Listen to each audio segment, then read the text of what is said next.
pour vous parler de... Voilà. Nous avons une introduction humoristique, mais de fait, parce que de fait, il faut garder cet humour. Vous savez que nous sommes dans les évangiles, qu'on appelle les évangiles de la fin des temps, où Jésus nous raconte justement qu'il y aura la fin, une fin, et qu'on verra venir le Fils de l'homme. Et il se trouve que depuis une année au moins, une année voire 2 ans même, il y a à coup de grands renforts de publicité une angoisse, je dirais, orchestrée et payante d'ailleurs aussi, un business autour de la fin du monde qui est donc prévu pour le 21/12/12, exactement à 11h11. Précise. Voilà. Très précisément. Alors ça, je vous dirai pourquoi. Alors, justement, on pourrait se demander d'abord quelle est l'origine de cette, je dirais, phobie sur la fin du monde. Pourquoi les descriptions aussi qu'on en fait de ces origines et de cette fin du monde et puis les conséquences. Enfin, on va voir un petit peu aussi en deuxième plan une réponse scientifique d'abord. Qu'est-ce qu'en pensent les savants de cette théorie de la fin du monde pour le 21/12/12, et puis surtout évidemment troisième partie, nous interrogerons y a-t-il d'abord une fin du monde, qu'est-ce que c'est qu'est-ce que nous dit l'Évangile, et puis que nous dit aussi notre foi catholique sur cette perspective de la fin des temps. Alors vous savez, vous l'avez bien sûr lu et vu peut-être probablement, on vous parle d'un calendrier Maya. Alors, l'histoire du calendrier Maya, il faudrait apparemment, d'après un Américain qui a retrouvé la trace de ce calendrier, on se serait aperçu que ce calendrier qui était par cycle à peu près de 600-800 ans, ce qui se renouvelait, eh bien il s'arrête curieusement en 2012. Alors le point de départ, donc c'est ça, une fable annonçant une collision le 21 décembre 2012 entre la Terre et la planète Nibiru, ou planète X, qui aurait été découverte par les Sumériens. Le calendrier Maya s'arrêterait quant à lui au solstice d'hiver 2012, 21 donc, c'est le solstice d'hiver, et date à laquelle une myriade de catastrophes naturelles, tsunamis, séismes, mais également inversion des pôles, et c'est surtout ça qui fait peur. On vous dit que effectivement ce qui est au sud va basculer, devenir nord, etc. Alors là, c'est évidemment la catastrophe. Et d'autre part, il y a des théories scientifiques qu'on verra, on va voir un petit peu la valeur, qui estiment que c'est dû au fait que de cette date-là, il y aura un phénomène cosmologique tout à fait particulier, qui est l'alignement de toutes les planètes les unes par rapport aux autres, comme une espèce d'attraction qui se feront entre la Terre, le Soleil, la Lune, etc.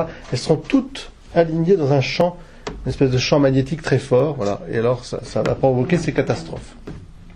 Il semblerait aussi, d'après tous ces théoriciens, que ces prophéties du calendrier Maya aient été reliées dans l'Antiquité par ni plus ni moins la Sibylle, qui aurait aussi prophétisé cette fin du monde, et peut-être, comme elle a déjà prophétisé la venue du Messie, elle aurait prophétisé aussi cette fin du monde en 2012. On n'a pas les textes tout à fait, mais enfin, il semblerait que... Ensuite, on nous parle aussi d'un livre des mutations d'astrologie chinoise qui s'appelle le I Ching, qui est un livre qui lui aussi prédirait, avec des suites un peu mathématiques, une fin du monde qui arriverait précisément en 2012. Plus troublant encore, une étude scientifique américaine réalisée par le Centre national de recherche atmosphérique prévoit, elle, une intensification de l'activité du Soleil en 2012. Pour montrer que la Terre va peut-être disparaître sous ce Soleil, etc.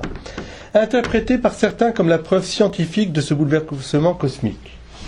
Et alors, plus curieusement encore, j'étais voir sur le site, il y a une vidéo qui est assez intéressante là-dessus, de gens apparemment très convaincus et je dirais persuadés de leur découverte. Pour des raisons mercantiles de business et de bourse, en fait, on a créé un programme Internet qui s'appelle le WebBot, qui est un programme qui consiste à filtrer, grâce à un ordinateur très puissant, tous les mots qui passent par la toile, le net.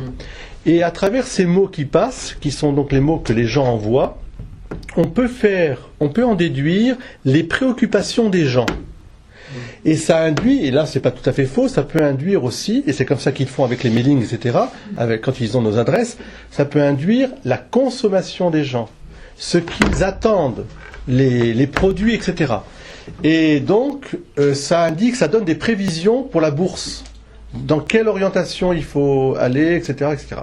Et il se trouve que dans ces noms, tous ces mots qu'ils ont ramenés, il semble qu'apparaisse cette fin du monde, cette je dirais, une psychose, des mots qui apparaissent, qui laissent penser que, effectivement, peut-être que grâce à l'ordinateur, on pourrait prédire aussi que la fin du monde est proche, et pourquoi pas le 21-12-2012. Donc une kyrielle de sites internet tentant de réunir preuves scientifiques et conseils de survie ont vu le jour ces derniers mois. On vous vend maintenant des kits de survie pour le 21-12-12. Alors carrément avec la tenue complète, hygiénée, etc., le masque à gaz, enfin c'est très très... Aux États-Unis ça pullule, au Canada, partout. En France aussi il y en a. Allant jusqu'à proposer aussi, sur le site officiel du 21 décembre 2012, il y a un site officiel, l'achat en ligne de radios manivelles et de kits de premiers soins, vendus pour la modique somme de 179,99$, c'est-à-dire 120 €. Petits et grands écrans cherchent à cerner le phénomène. Aux forums et vidéos qui animent la toile s'ajoutent désormais les documentaires. France 4 diffusera ou a diffusé le 9 novembre 21 un documentaire qui s'appelait 21-12-12. La conspiration de l'apocalypse. Et puis, on sait qu'il y a eu un film qui a eu un certain succès hollywoodien qui s'appelait 2012, à grand renfort de publicité, qui est sorti au cinéma, qui nous montre la catastrophe à cause de cette inversion des pôles. Donc, les mers, évidemment, se précipitant de l'autre côté, la fonte des neiges, des glaciers, l'Himalaya, etc. Donc, les volcans qui, bien sûr, les tsunamis, enfin, et donc la destruction de la planète, sauf, évidemment, de quelques barques qui auront été fabriquées, une sorte de Noé, des années. Alors, plusieurs hypothèses au niveau des répercussions et des menaces sont élaborées dépendamment que le sujet est traité sous l'aspect de la géophysique, de l'ésotérisme ou de différentes religions, certains des plus négatifs et d'autres des plus positifs. Alors, moi je vais simplement vous parler de l'aspect scientifique, de ce qu'on essaie de nous faire croire à travers cela. Pour Greg Braden, qui est reconnu comme Skippy le grand gourou aussi, pour ses conférences dans le monde entier et ses livres, ça s'appelle L'éveil au point zéro, ou l'initiation collective, ou marcher entre les mondes, vous voyez, carrément, marcher entre les mondes, on devrait s'attendre aux éléments suivants. Le temps va paraître de plus en plus rapide au fur et à mesure que nous approcherons du point zéro, 21-12-12. Le point zéro, ou le changement shift des âges, période qui fut prédite par les anciens peuples depuis des centaines d'années, va se réaliser toujours chaque 13 000 ans, soit la moitié des 26 000 qui équivaut à une procession d'équinoxe. Le point zéro, ou retournement des pôles magnétiques, arrivera probablement sous peu, dans toutes les prochaines années, synchronisé avec le 4e cycle de biorhythme de la Terre qui arrive tous les 20 ans au 12 août. Après le point zéro, le Soleil se lèvera à l'ouest et se couchera à l'est. Le lancement du point zéro nous introduira, alors c'est là que c'est intéressant, ça va nous introduire pour eux probablement dans une 4e dimension. Ça va très loin. Beaucoup de technologies que nous connaissons cesseront d'être opérationnelles. Notre corps physique est en plein changement, ça c'est vrai quand on vous voit, on voit bien, et Et le sera encore davantage plus nous approcherons du point zéro. Vers 2012, donc, nous entrerons dans la 5e dimension, après le saut dans la 4e dimension au point zéro. Alors, évidemment, tout cela est relié avec je dirais, ce désir de connaître, de voir s'il n'y a pas d'autres mondes, s'il n'y aurait pas des extraterrestres, que, en fait, les gouvernements, il y a aussi la notion derrière d'un complot, que les gouvernements du monde cachent aux gens la vérité, à savoir qu'ils ont découvert des bases secrètes d'extraterrestres. En Amérique. Pas qu'en Amérique, vous allez voir, il y a un village célèbre dans l'Aude maintenant qui est considéré comme la base secrète. Et donc, en fait, grâce à ces scientifiques et grâce surtout au calendrier Maya, enfin le monde peut connaître la vérité et se préparer à ce grand saut dans l'avenir, qui nous fera aller dans une 5e dimension, après la 4e. Bon. Les Mayas donc avaient prévu que nous irions au-delà de nos technologies et que nous reviendrons au cycle naturel basé sur l'harmonie universelle. Alors, pour certains, donc il y aura un astéroïde géant qui viendra écraser la Terre. Pour d'autres, ce sera d'abord l'inversion des pôles. C'est-à-dire qu'à peu près 80% de la population aura disparu d'un coup le 21-12-12. On perd le nord. Voilà, on perd le nord. Alors, comment s'en sortir? Alors, ils ont été chercher aussi Merlin. Ils ont été chercher aussi dans l'Apocalypse. Soi-disant, l'Apocalypse, Armageddon, etc., décrirait cette fin du monde. Et en faisant les calculs, on arrive effectivement 21-12-12-12. C'est quand on veut prouver quelque chose, on y arrive forcément. On arrive à mettre tout dans le chiffre 21-12-12. Comment s'en sortir? Parce qu'il y aura quand même des gens qui vont s'en sortir. Et là, j'espère que vous avez tous vendu à Skippy, le grand gourou, celui qui, en fait, il n'y a plus de Nouveau Testament ni d'Ancien Testament, vous l'avez compris, il n'y a plus qu'un testament, celui que vous ferez au grand gourou, pour pouvoir vous installer dans un village qui s'appelle Bugarache, dans l'Aude. C'est le seul lieu épargné. Pourquoi? Parce que dans ce fameux village, en fait, il y a caché dans la montagne une base, cachée depuis toujours, en fait, une base secrète d'extraterrestres. Et c'est pour ça d'ailleurs que ce village attire depuis longtemps tous ceux qui cherchent, les curieux, l'ésotérisme. Enfin, il paraît qu'actuellement, on ne peut plus rien acheter, plus rien louer, etc. sur ce site. Et où ce village? Dans l'Aude. Dans l'Aude. Alors, à cette occasion, Canal Satellite, imaginez bien, en collaboration avec Sci-Fi, non, c'est pas Sky, mais c'est Sci-Fi, c'est une chaîne de science-fiction, lance une chaîne éphémère à partir du 21 novembre, baptisée Chaîne de la fin du monde. Un accompagnement intense sur le chemin angoissant de la terrible fatalité. La programmation comptera ainsi plus de 35 films tels que L'Armée du singe, enfin l'Armageddon, tout ce que vous voulez, etc. Et il y aura surtout un magazine tous les jours de la fin du monde, qui sera présenté par l'animatrice Justine Fraioli. De quoi se changer le musée Édouard. La chaîne disparaîtra alors de vos écrans le 21-12-12. À la fin de l'ultime émission présentée par Mathieu Madénian, depuis évidemment le village de Bugarache. Le seul qui, selon la prophétie, sera épargné à la fin des temps. À noter également la nuit spéciale Fin du Monde sur la chaîne Ciné+, du bouquet Canal Satellite. Donc vous voyez, voilà. C'est pour vous dire qu'il y a du business derrière, évidemment, beaucoup d'argent, et que, hélas, comme disait le curé d'Ars, lorsque on a abandonné Dieu, les gens se jettent facilement vers tout ce qui est fable, prophétie.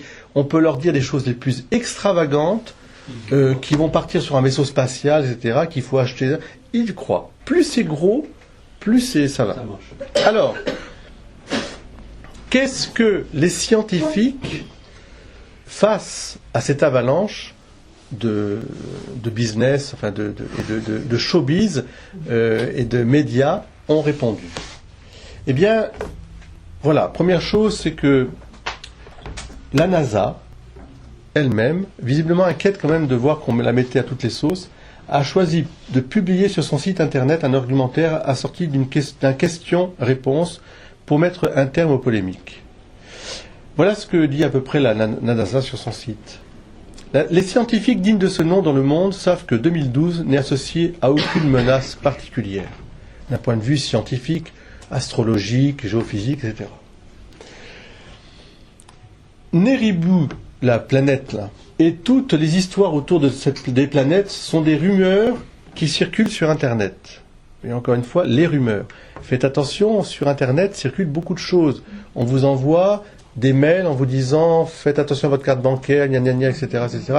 Non, parce que si vous la mettez dans votre distributeur, peut-être que ceci, cela. Il faut faire ce qu'on appelle ça, comment ça? On appelle ça des phishing, voilà. En fait, ce sont des canulars, mais que les gens s'envoient après. Et puis derrière le phishing, il peut y avoir malheureusement des escroqueries ou même des virus. Si la Terre, dit la NASA, risquait d'être heurtée par un astéroïde ou par une planète X, les instruments astronomiques actuels auraient déjà repéré un tel objet depuis au moins 10 ans. Au sujet du calendrier Maya, l'agence est catégorique. Tout comme le calendrier accroché au mur de votre cuisine se poursuit au-delà du 31 décembre, le calendrier Maya se poursuit au-delà du 12 décembre 2012. Tout ça aussi est une vaste supercherie. Et tout comme votre calendrier reprend son cours au 1er janvier, un autre cycle long commence par le calendrier Maya. David Morrison, scientifique de la NASA, répond même en images dans une vidéo mise en ligne sur le site de la NASA en juin 2009 déjà. Depuis 2 ans, j'ai répondu à des centaines de questions au sujet de 2012 et de la supposée menace qui pèse sur la Terre. Je vais saisir l'opportunité qui m'est donnée de vous le dire plus directement. Il n'y a aucune menace qui pèse sur la Terre en 2012.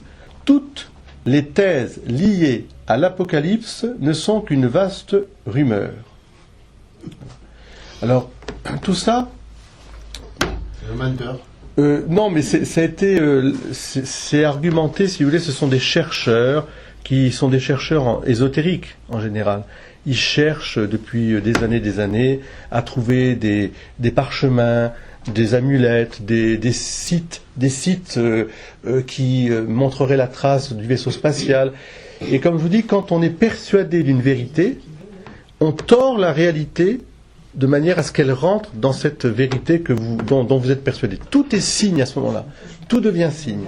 Alors, donc effectivement, le solstice d'hiver, le 21 décembre 2012, à 11h12. Parce que le solstice d'hiver intervient bien à 11h12 le 21 décembre, mais sans provoquer à ce jour de catastrophe majeure. Certains évoquent un renversement du champ magnétique solaire.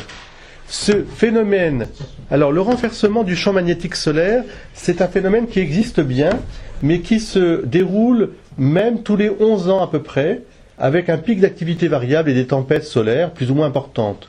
Mais le cycle en cours est marqué par une activité faible selon les astrophysiciens. Et en tout cas, jamais ça n'a changé la Terre. La Terre tourne toujours dans le même sens. Il paraît que, donc, on a pu calculer que de fait, un changement de champ magnétique terrestre est intervenu 2 fois depuis la présence de l'homme sur la Terre, et la dernière fois, c'est il y a 750 000 ans. Mais la Terre tourne toujours dans le même sens, et nous sommes toujours là. L'alignement des planètes pourrait secouer la Terre au point d'entraîner la fin du monde, avant certains. Sauf que le prochain alignement n'a lieu qu'en 2040, et que les planètes n'entrent que pour une part infime dans l'attraction de la Terre. Le dernier alignement, Jupiter, Vénus, Lune, Terre, en 2008, est passé inaperçu. Donc, il faut dire aux gens, oui, peut-être que ça peut s'aligner, mais c'est en 2040, et en tout cas, en 2008, vous les avez su que ça s'était aligné? Non. Bon, alors, donc, restent les météorites qui peuvent causer de gros dégâts. L'impact d'une météorite de 10 km de diamètre, il y a 65 millions d'années au Mexique, à Chicxulub, serait responsable de la disparition des dinosaures. Mais des télescopes géants sont aujourd'hui capables de détecter les gros météorites et de calculer les risques de collision. Les technologies pour le dévier de leur trajectoire existent aussi, comme l'envoi d'une fusée à un point d'impact. Alors il y a une autre théorie qui est encore plus fantaisiste, c'est le trou noir. on vous dit qu'en fait, il y a un trou noir, qui est en fait une matière très puissante, et que le monde va être aspiré dans ce trou noir. Il y va. Le plus fantaisiste, c'est donc l'hypothèse que nous tombions dans le trou noir au centre de notre galaxie. Sauf que la Terre se situe à 26 millions années-lumière du trou. C'est 26 000. Ce qui rend tout à fait impossible d'y être pour le 21 décembre 2012. Sans même parler de la gravité et de l'orbite terrestre, qui nous tiennent à bonne distance. Alors, évidemment, pourquoi il fallait aller se réfugier à Bugarache, je vous le redis, c'est parce que il semble que dans ce petit village serait l'un des rares sites qui survivrait à cette fin du monde, parce qu'il abriterait une arche construite par des extraterrestres. Les gens sont... Le maire se dit inquiet de la recrudescence du nombre de personnes en France et à l'étranger qui ont loué des maisons dans ce petit village de 200 habitants. Si, alors vous imaginez un petit peu, voilà. Il n'y a que 10 places. Non, mais alors, d'après ce que j'ai compris, il y a déjà la police, ils vont couper les routes, parce que ils ont peur effectivement d'un suicide collectif aussi. Et puis, bien sûr, l'emplacement est cher, vous voyez, les terrains. Donc beaucoup de gens, même pour assister à la fin du monde, vous allez sur le champ et vous payerez tant pour rentrer et être sauvé. Alors ça, c'est pour bien vous montrer évidemment que nous sommes conscients de, comme a dit le pape Benoît XVI, on va l'entendre, le pape Benoît XVI a dit surtout, ne vous inquiétez pas, ne croyez pas à ces fariboles, nous fêterons Noël ensemble le 25 décembre. Mais ça n'a pas empêché de parler, lui, de la fin des temps, dont nous parle l'Évangile. On l'a lu pour le Christ roi, on le lira le premier dimanche de l'Avent aussi. Donc, ce phénomène de la fin des temps existe depuis la nuit des temps. Georges, allez-y. La révélation de Jean, à quoi le sert alors? Justement. Merci. On y vient. Donc, ce n'est pas l'apanage exclusif d'un 21e siècle en pleine crise morale. Plus encore, de l'Apocalypse de Saint Jean aux illuminations du couturier Paco Rabanne, en passant par celle de Nostradamus, on peut même dire que l'annonce de la fin des temps remonte à la nuit des temps et qu'elle est partie intégrante des références culturelles universelles auxquelles elle a fourni quelques chefs-d'œuvre tels que le Jugement dernier de Michel-Ange dans la chapelle Sixtine ou encore le Quatuor pour la fin du temps d'Olivier Messiaen. L'idée d'un monde ayant un début et une fin est inscrite dans la pensée juive et reprise par le christianisme. C'est très important cette idée-là qu'au commencement Dieu a créé les choses, il y a eu un commencement. Et il y aura une fin. Ce qui n'est pas la pensée du monde en dehors du monde juif et judéo-chrétien. Dans le monde païen, religieux, dans le monde hindou, dans le monde bouddhiste, dans d'autres cultures, on croit, dans le monde grec aussi, on croyait à l'éternité du monde. Parce que on avait ce sentiment que le monde et Dieu, finalement, se confondent un peu, d'une certaine manière. Ce qu'on appelle le panthéisme. Et donc, il y a une ronde incessante. Une ronde incessante. Le monde serait éternel. Nous croyons que le monde a un commencement et une fin. Saint Thomas d'Aquin, après, et d'autres théologiens bien sûr, ont montré qu'on ne peut ni prouver l'éternité du monde, ni prouver bien sûr aussi le commencement du monde. Car il faudrait pour cela être du côté de Dieu au moment où il a créé. Nous sommes dans le temps. Voilà. Mais nous croyons. L'idée d'un monde ayant un début et une fin, donc, est bien une idée judéo-chrétienne. Les évangiles évoquent en effet la fin des temps sans que les allusions ne se soient vraiment précisées sur le moment ni sur la forme qu'elle prendra. L'Apocalypse, du grec apocalypsis, qui veut dire révélation, révélation de Saint Jean, bien que très difficile à interpréter, décrit la fin du monde par une série de cataclysmes ouvrant le millénium et précédant le retour du Christ, la parousie, du grec parousia, présence, et le jugement dernier. L'Écriture sainte, comme la tradition eschatologique, décrivent une série de signes annonciateurs parmi lesquels la venue de l'Antéchrist, voué à détruire le christianisme, ou encore la fameuse chevauchée des 4 cavaliers d'Apocalypse, représentant respectivement les guerres extérieures et civiles, la famine et la peste. Mais il faut savoir que précisément cette théorie de l'Apocalypse, lue et comme un livre, je dirais, quasiment scientifique, a été combattue dès le début par l'Église, qui ne veut absolument pas qu'on transforme l'Apocalypse en un livre, un programme, une prophétie. Chaque époque peut lire l'Apocalypse comme étant marquant la fin du monde. J'avais un professeur de lettres qui était très chrétien, qui lisait l'Apocalypse et il me disait mais regardez là, ça, ces sauterelles cuirassées, on dirait les chars de notre époque. Et ce feu qui sort, etc., on dirait des missiles. Est-ce que nous ne serions pas dans la fin des temps? Moi, je lui dis, vous savez, à l'époque, au XVIe siècle, avec les bombardes, et puis avec les soldats avec leurs cuirasses, on aurait pu dire la même chose aussi. Hein. Je veux dire, ceux qui ont lu au XVIe siècle l'Apocalypse, peut-être pensaient que c'était la fin du monde aussi, les guerres. Donc il faut éviter je dirais, d'interpréter de manière concrète des images qui sont de l'ordre justement du symbolisme. Hein, c'est un symbolisme. Donc l'Église, par exemple, au Concile d'Éphèse en 431, a condamné ce qu'on appelle le millénarisme, c'est-à-dire cette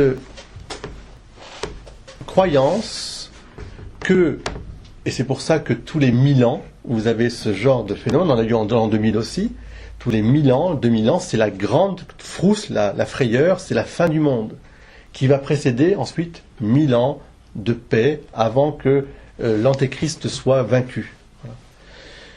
L'Église ne veut pas qu'on interprète d'une manière mathématique ces chiffres qui sont donnés dans l'Apocalypse. Parce qu'évidemment, vous imaginez bien qu'en l'an 1000, ça a déclenché, on le sait par les écrits, une telle peur, une telle folie collective qu'il y a eu plein de comportements, d'excès, de folie, etc., et des guerres aussi. Et en l'an 2000, on avait aussi un peu peur qu'il y ait ce genre de manifestation. Alors, tous les prophètes médiévaux prêchant la fin du monde, et enfin, on a eu, mais même les cathares, l'hérésie cathare, on peut prendre aussi Savonarole, on peut prendre d'autres, on finit malheureusement par entraîner des gens dans des folies meurtrières en fait. Et ça a été toujours, l'Église a toujours fait très attention de ramener. Savez-vous qu'aujourd'hui, par exemple, la secte protestante des Mormons, qui est une secte à part un peu quand même, dont le nom officiel et évocateur, c'est celui des saints des derniers jours. Les saints des derniers jours. Hein. Ou alors les témoins de Jéhovah, ce sont aussi des millénaristes qui détiennent actuellement le record des annonces de la fin du monde. Ils en sont déjà, eux, à leur 5e essai. Ils vous annoncent la fin du monde. Mais il y a toujours un événement qui se produit, ils disent, évidemment, on a prié et ça a été écarté. Voilà. Toutefois, alors, il faut bien distinguer l'usage de la prophétie à caractère religieux, qui permet de susciter une discipline morale chez les fidèles, de l'usage privé, qui mène à la dérive sectaire. Donc, il faut faire attention, il y a eu des prophéties qui ont, par exemple, prenons les apparitions de Fatima. Fatima, il y a 3 secrets. Ces 3 secrets ont été révélés, le premier et le deuxième, tout de suite, et le troisième par Jean-Paul II, après son attentat. Comme dit très bien ici l'auteur, c'est pour aider les gens à se convertir. Non pas pour les faire sortir du monde, ou les faire traverser un autre univers, vous voyez. C'est pour dire, attention, c'est vrai que si on ne se convertit pas, la folie des gens, il y a comme un cycle, hein, l'immoralité, etc., finit par entraîner. Donc c'est contre ce phénomène surtout sectaire, la violence, etc., au fond cette peur instrumentalisée, que milite, co-combat, en France notamment, vous savez, la commission du gouvernement, enfin qui est rattachée au gouvernement, qui s'appelle Miviludes, dont la première partie est entièrement consacrée à la résurgence des discours apocalyptiques à l'approche de 2012.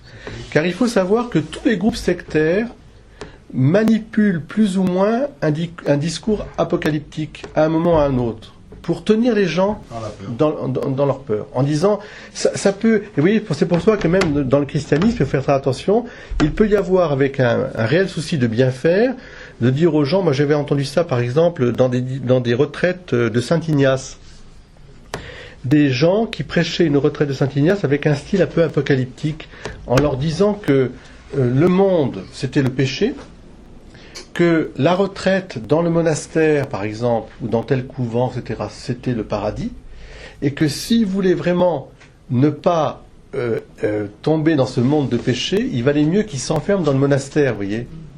Alors, dit à des jeunes de 17, 20, 25 ans, ça peut avoir un effet dévastateur, parce que ça peut leur faire croire qu'ils ont une vocation, les enfermer dans un couvent, et puis on sait bien comment ça se passe, c'est que s'il n'y a pas vraiment eu la vocation, si c'est uniquement la peur, ça ne tiendra pas. Au bout de 10, 15 ans, la maturité du jeune homme ou de la jeune fille va apparaître, et il dira, mais moi je ne crois plus à ça. Je suis rentré par peur, et non pas par amour. Vous voyez, c'est rare, mais ça existe. Alors que dire évidemment des sectes? On a entendu les sectes davidiens, par exemple, David, qui ont entraîné au suicide collectif de centaines de personnes. Le temple solaire, pareil. Tout cela, c'est la fin du monde.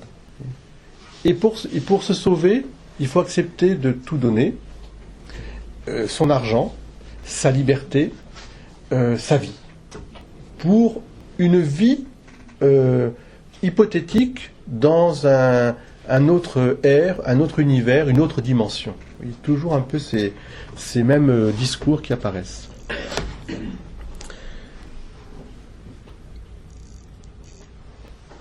Alors, en fait, la plupart de ces mouvements se rattachent à la mouvance du New Age, qui exploite la prophétie de 2012 comme un produit d'appel lors de ses recrutements. Le New Age, c'est pas une institution structurée, mais c'est une nébuleuse de croyances et pratiques plus ou moins communes, centrée sur un millénarisme dont l'homme, et non plus le divin, dont l'homme est la clé. Le New Age, ça va de la scientologie, en passant par tous ces groupes dont on a parlé, etc., qui promettent à l'homme, finalement, d'être Dieu, d'arriver à dépasser, toutes les forces mauvaises qui sont en lui. Car ce qui est assez frappant quand on lit le discours des scientologistes, c'est que, dont je vous rappelle que la plupart des grands acteurs, enfin beaucoup de grands acteurs américains font partie de l'église de Scientologie. La Scientologie, c'est part d'une fable tout à fait étonnante qui consiste à dire que, en fait, l'homme a été jeté sur Terre, plutôt en fait que au moment de la création, il y avait des esprits et Dieu, ou le divin, et que les esprits s'étant révoltés, le divin les a projetés sur la terre, enfermés dans les hommes en fait. Et ce qu'il y a de mauvais en nous, ce sont ces espèces d'esprits qui sont en nous, qui nous poussent à faire telle chose mauvaise, à boire, à être alcoolique, à se droguer, etc. Et toute la scientologie va vous permettre de faire apparaître ces esprits, ou éons, comme on dit, qui sont en vous, et par des techniques de maîtrise de soi, à les faire disparaître. Et vous allez arriver, grâce à cette scientologie, à des différents degrés de maîtrise de vous-même qui vous amèneront un jour, grâce à la scientologie, à être finalement dans un autre univers, une autre dimension, à être des dieux, finalement. Et c'est très en vogue, évidemment, aux États-Unis, mais même ici en France. Et je vous dis, il y a beaucoup de gens, en principe intelligents, qui vont dedans. Vous vous rappelez donc les pratiques de suicide collectif au drame du temple solaire. Souvent, donc, on voit que ils essayent de nous inciter à nous détacher de notre enveloppe corporelle. Pour quitter l'ici-bas. Enfoncement dans un autoritarisme violent du gourou, considéré comme le messie. Le grand yaka à côté, c'est très gentil. Ou enfin, accroissement de l'emprise du groupe sur le fidèle, dans le sens où l'attente du cataclysme imminent met les plus fragiles dans un état d'épuisement psychique ou même physique qui peuvent les conduire à des comportements autodestructeurs.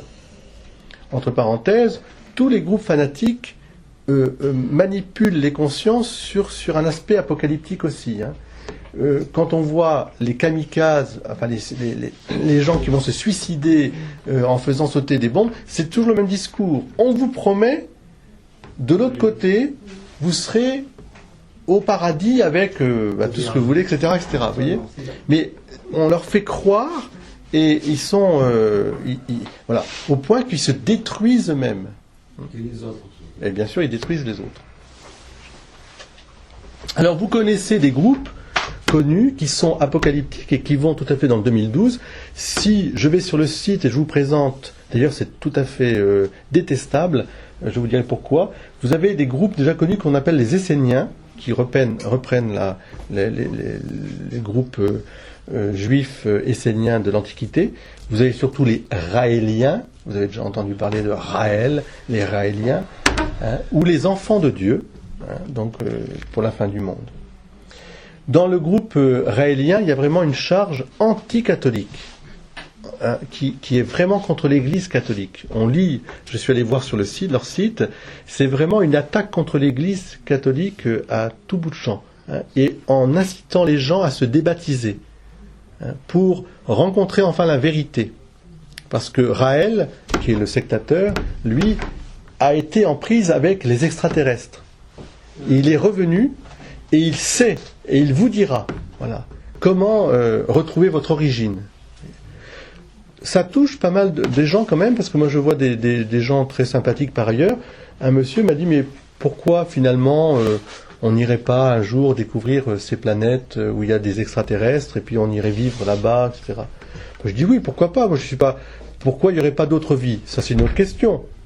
Ça, c'est une question. Par rapport aux autres, c'est nous qui sommes extraterrestres aussi. Ben, exactement, si on se place de l'autre côté, ils nous trouveraient un peu bizarres. Mais c'est autre chose, et autre chose est de croire que la fin du monde, ce serait lié à cette, finalement, entrée dans un monde 4e ou 5e division. Voilà.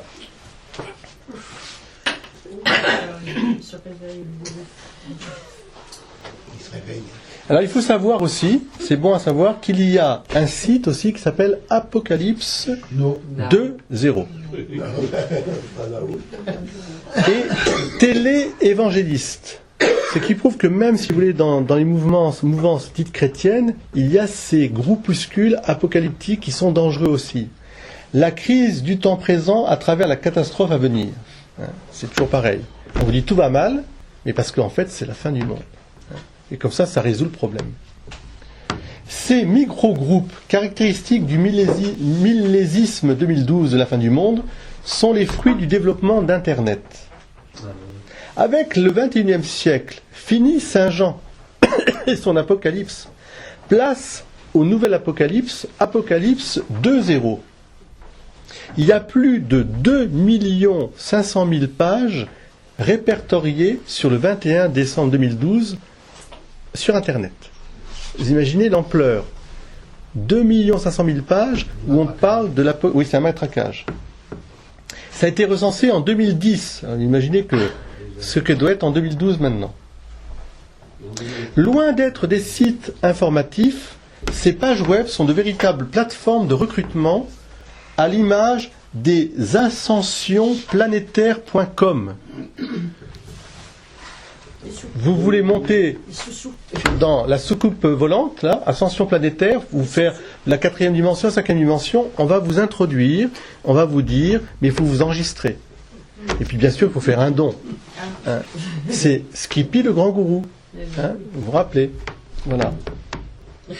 Qui se définit comme un site regroupant l'activité d'éveil de l'humanité et d'ascension planétaire, je cite, d'ascension planétaire en cours et un lieu de connaissance, d'enseignement, de canalisation, d'informations diverses ayant pour but l'amélioration de soi et de la planète Terre 124. Où prédiction rime avec prédication sectaire et débauche de futurs fidèles. Enfin, l'Apocalypse 2.0, c'est une révolution des moyens, mais aussi une révolution des contenus. La Mivilude souligne, par exemple, l'augmentation significative de prophéties écologisantes liées aux grandes catastrophes naturelles, réchauffement des planètes, fonte de la calotte glaciaire, tsunami. Tous ces mouvements écologistes aussi derrière ont parfois une visée apocalyptique. Cela montre à quel point, c'est pour ça que je trouve que le discours de Claude Allègre, qui a dénoncé un peu tous ces discours écologisants apocalyptiques, mérite attention. Parce que cet homme-là, qui est un vrai scientifique, un homme vraiment objectif et rationnel, se bat contre ce flot d'informations qui font peur aux gens. Font peur.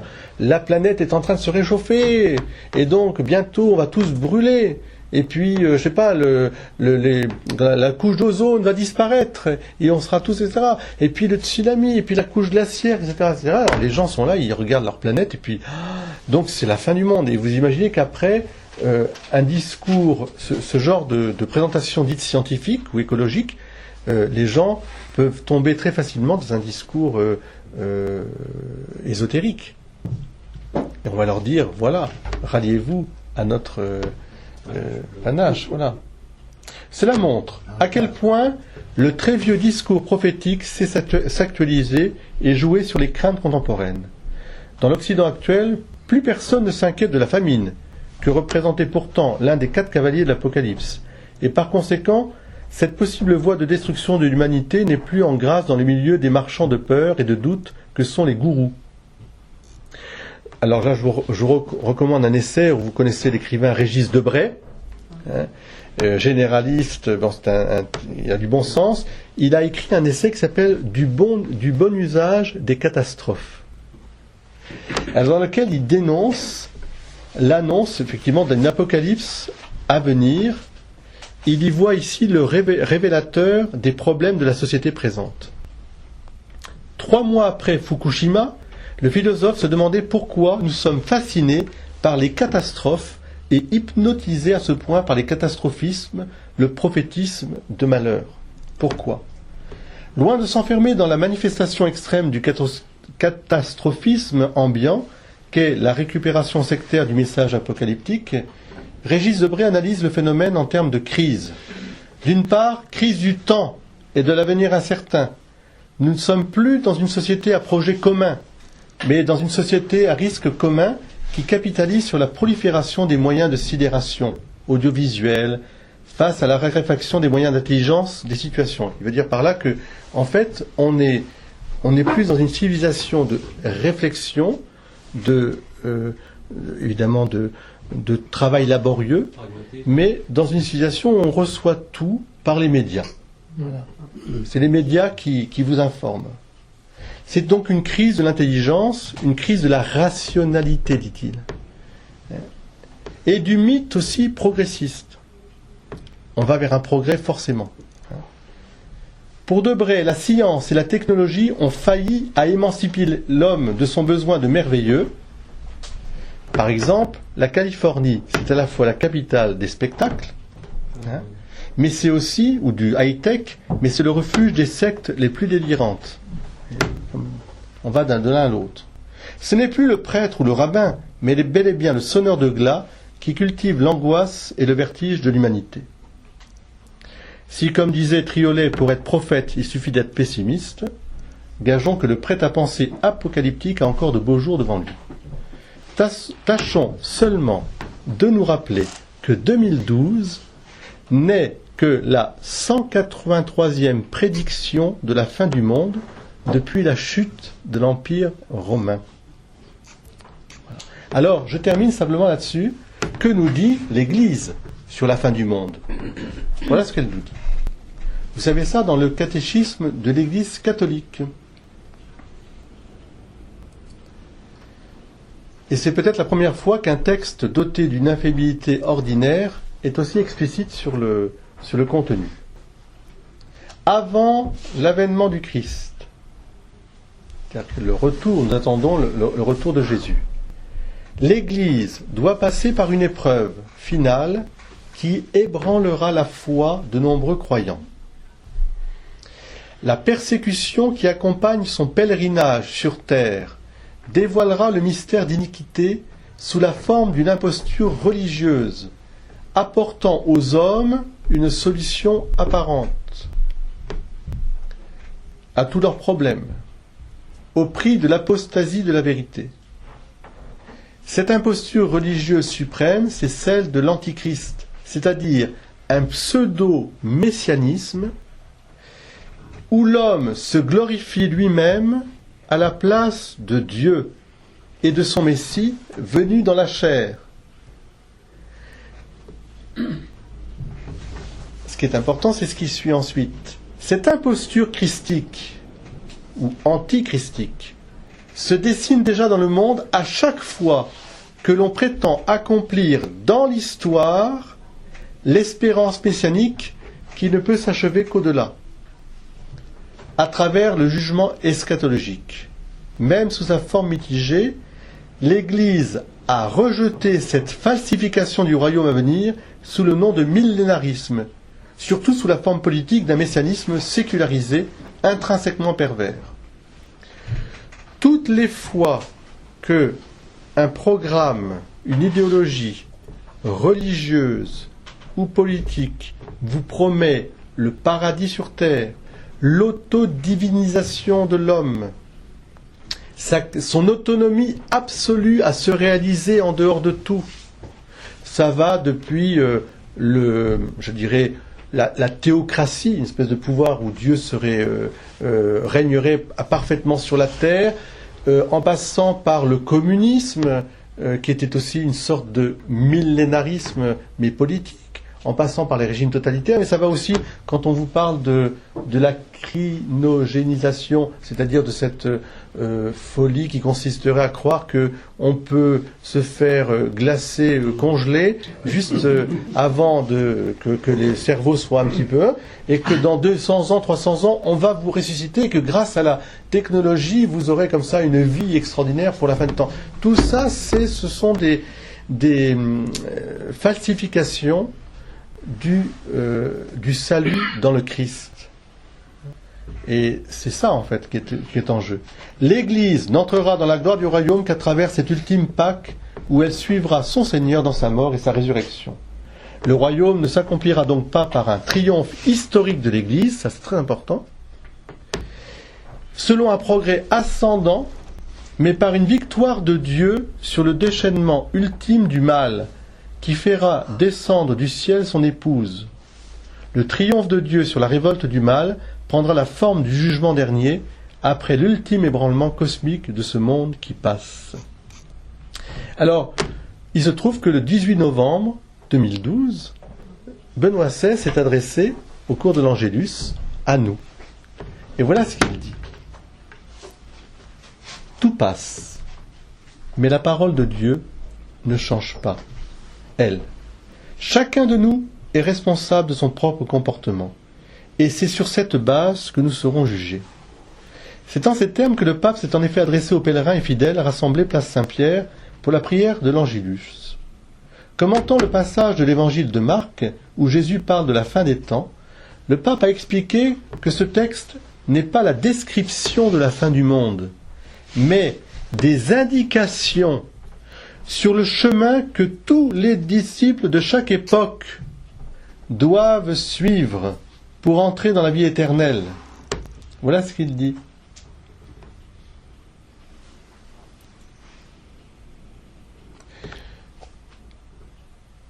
Ce discours, à quelques variantes près, est aussi présent chez Matthieu et chez Luc, et c'est probablement le plus difficile des textes de l'Évangile. Ici, donc, c'est Marc 13, 24, 32. Une difficulté qui vient du contenu, mais aussi du langage. On parle en effet d'un avenir qui dépasse nos catégories. Et Jésus utilise pour cela des images et des paroles reprises de l'Ancien Testament, Mais il insère surtout un nouveau centre qui est lui-même, le mystère de sa personne, de sa mort et de sa résurrection. Le passage d'aujourd'hui s'ouvre lui aussi par des images cosmiques de nature apocalyptique. Par exemple, dans ce discours, on voit le soleil s'obscurcira et la lune perdra son éclat. Les étoiles tomberont du ciel et les puissances célestes seront ébranlées. Mais cet élément, cette description, est relativisée par ce qui suit. Alors, on verra le Fils de l'homme venir sur les nuées avec grande puissance et grande gloire. Le Fils de l'homme, c'est Jésus, qui relie le présent à l'avenir. Les vieilles paroles des prophètes ont finalement trouvé un centre en la personne du Messie de Nazareth. C'est lui l'événement, le vrai, celui qui, au milieu des bouleversements du monde, reste le point ferme et stable. C'est pour ça que c'est à chaque époque. Voyez. Une autre expression de l'Évangile, dit le pape, le confirme. Jésus affirme, le ciel et la terre passeront, mes paroles ne passeront pas. Ne passeront pas. En effet, nous savons que dans la Bible, la parole de Dieu est à l'origine de la création. Toutes les créatures, à commencer par les éléments cosmiques, soleil, lune, firmament, obéissent à la parole de Dieu. Elles existent parce qu'elles sont appelées par elle. Dieu dit, faisons les étoiles, le soleil, etc. Dieu et le soleil, et Dieu vit que cela était bon. C'est beau cette expression. Elles obéissent à la parole de Dieu, elles existent parce qu'elles sont appelées par elle. Cette puissance créatrice de la parole de Dieu s'est concentrée en Jésus-Christ. Le Verbe fait chair. Mais elle passe aussi à travers ces paroles humaines qui sont le vrai firmament qui oriente la pensée et le pas de l'homme sur la terre. C'est pourquoi Jésus ne décrit pas la fin du monde. Et quand il utilise des images apocalyptiques, il ne se comporte pas en voyant. Au contraire, il veut soustraire les disciples de chaque époque à la curiosité des dates, des prévisions, en lui donnant plutôt une clé de lecture profonde, essentielle, et surtout lui indiquer le chemin qu'il doit suivre sur la terre, aujourd'hui et demain, pour entrer dans la vie éternelle. Tout passe, rappelle le Seigneur, mais la parole de Dieu ne change pas. Et face à elle, chacun de nous est responsable de son propre comportement. C'est aussi sur cette base que nous serons jugés. Et le pape conclut, chers amis, à notre époque aussi, les calamités naturelles ne manquent pas, ni même les guerres et les violences, hélas. Aujourd'hui aussi, nous avons besoin d'un fondement stable pour notre vie et notre espérance, et plus encore maintenant à cause du relativisme qui nous submerge. Que la Vierge Marie nous aide à accueillir ce centre en la personne du Christ et dans sa parole. Voilà. Alors il y a peut-être des questions que vous auriez aimé poser sur ce sujet, soit de l'Apocalypse de Saint Jean, soit de la fin du monde, de l'Évangile. Je pense que Benoît XVI nous donne une clé de lecture qui est essentielle, où il centre tout sur le Christ. Alpha et Oméga. Il n'y a qu'à Faucon. Oui, Pierre. Quand on me parle de tsunami, je mets toujours Dieu responsable. Alors on me dit, alors quoi? Il tue les hommes, il tue les gens, etc. Mais qui d'autre que lui peut faire le tsunami? Alors, Les tremblements de terre. disons que oui, c'est toujours le problème des causes secondes et de la cause première, évidemment. Est-ce que lorsqu'un homme prend sa voiture et provoque un accident, est-ce que Dieu provoque cet accident? Ah non, mais il n'est pas question d'homme, là. Le tsunami, Non, mais c'est une immense bêtise. je pose- il n'y a aucun responsable. Je vous pose une question. Je vous pose une question. Là, on est dans l'ordre de l'homme, là.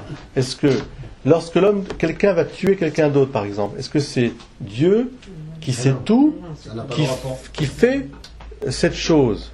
Puisque Dieu nous a créés libres. C'est ça. Oui, Ouais, mais est-ce que la nature. Alors, non, mais c'est dans le même ordre d'idées. La nature, Dieu l'a créée comment, cette nature? À notre image. Il l'a créée comment? Il l'a créée avec un système de lois, des lois physiques, qui règlent cette nature. Est-ce qu'elles sont parfaites, ces lois?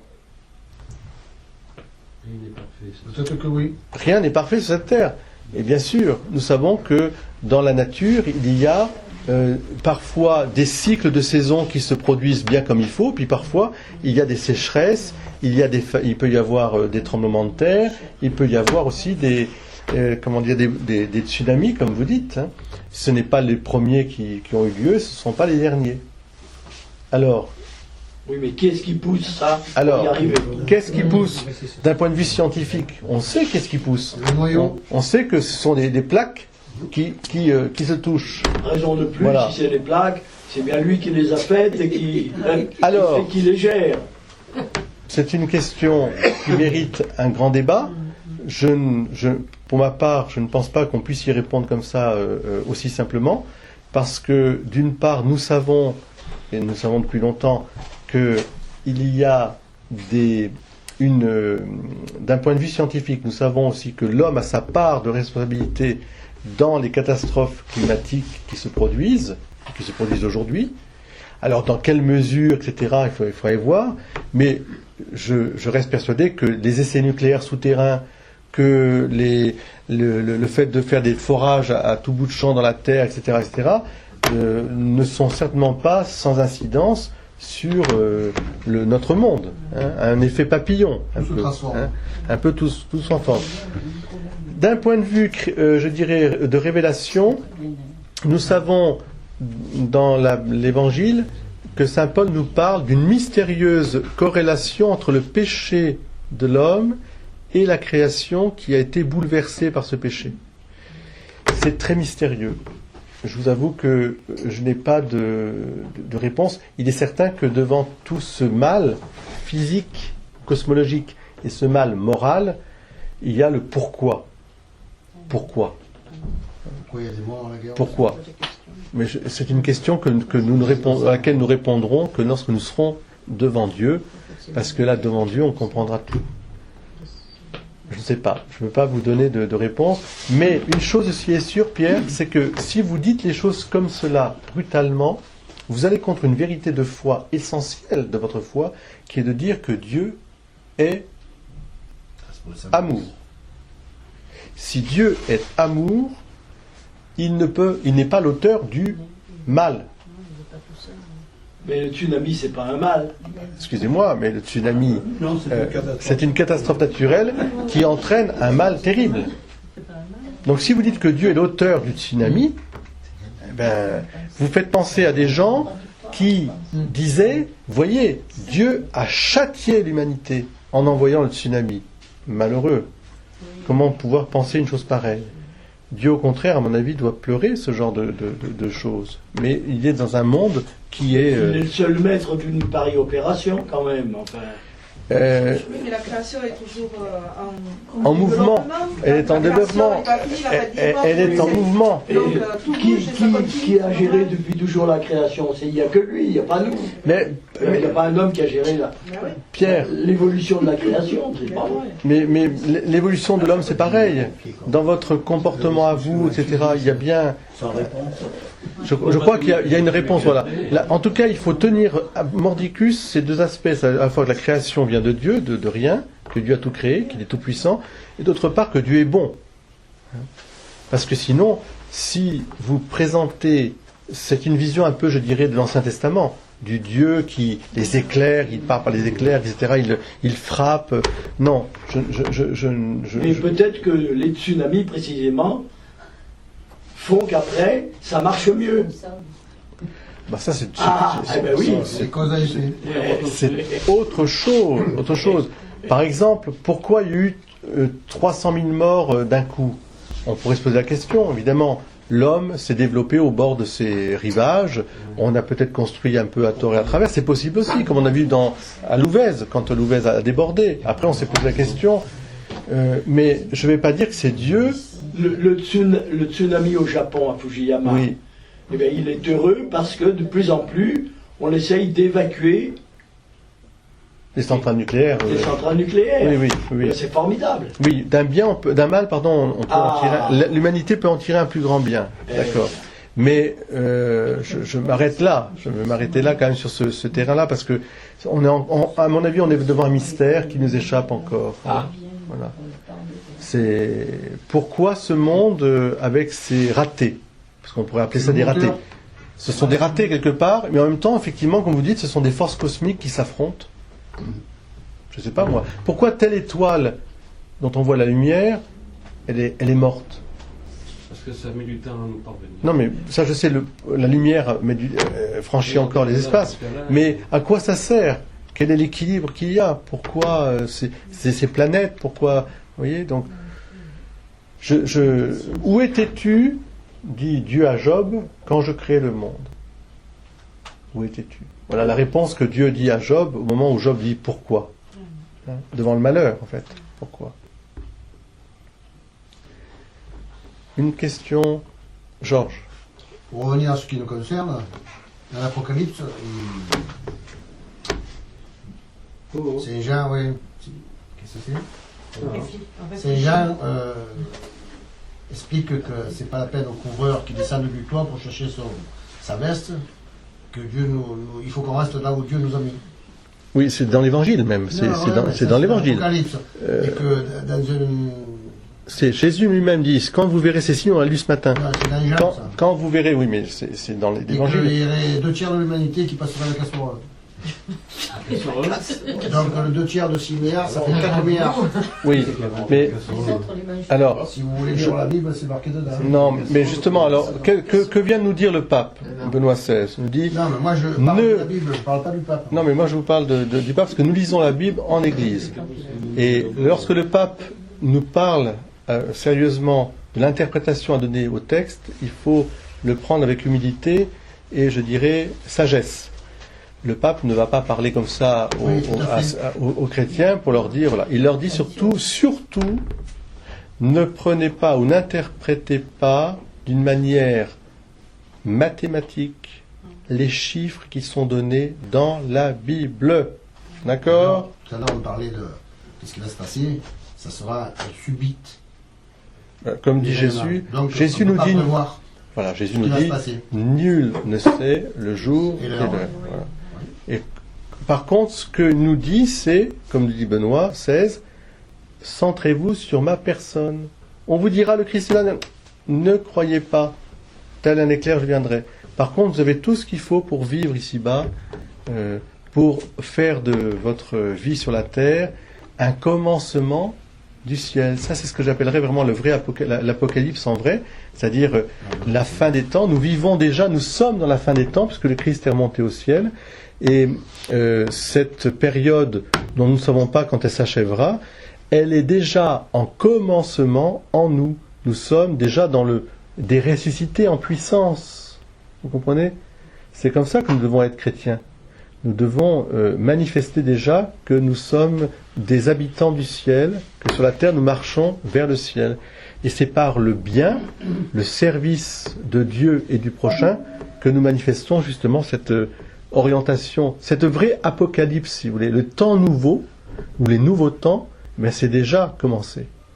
Vous voyez, quand je vois les prises de conscience de l'humanité au fur et à mesure de l'évolution de l'humanité avec le christianisme, la personne humaine, la dignité de la personne humaine,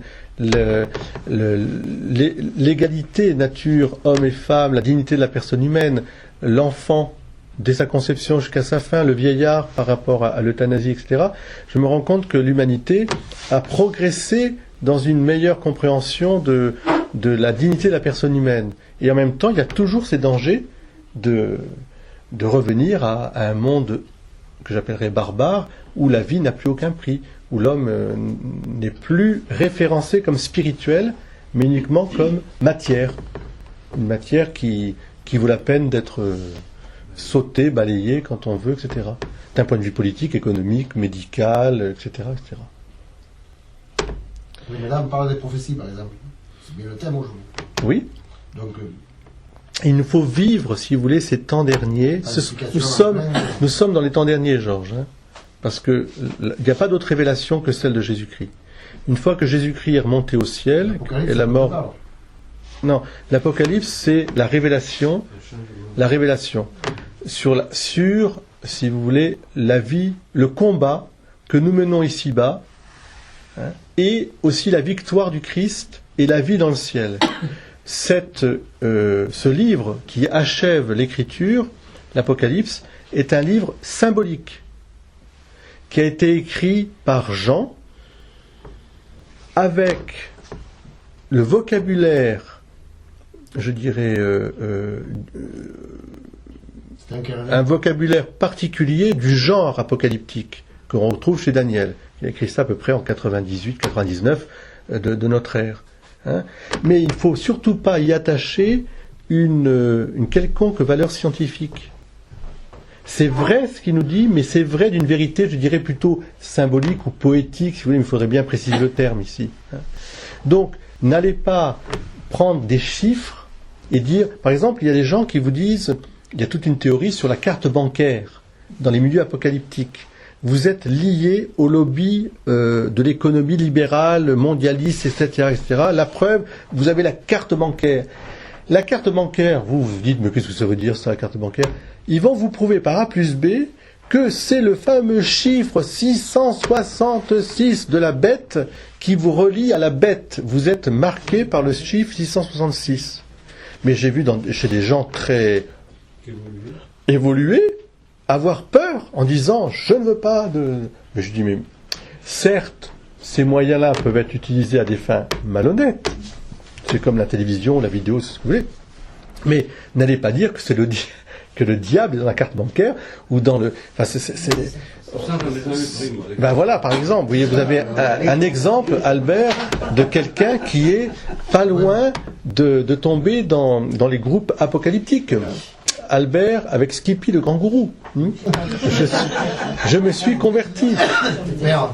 Et tous les prophètes, à quoi ils servent alors, je vais prendre un exemple, c'est une bonne question. Prenons un exemple, par exemple, de Marie quand elle apparaît sur la terre. Elle est prophète, car elle vient enseigner. Elle vient en plus du ciel. On ne peut pas dire autre chose.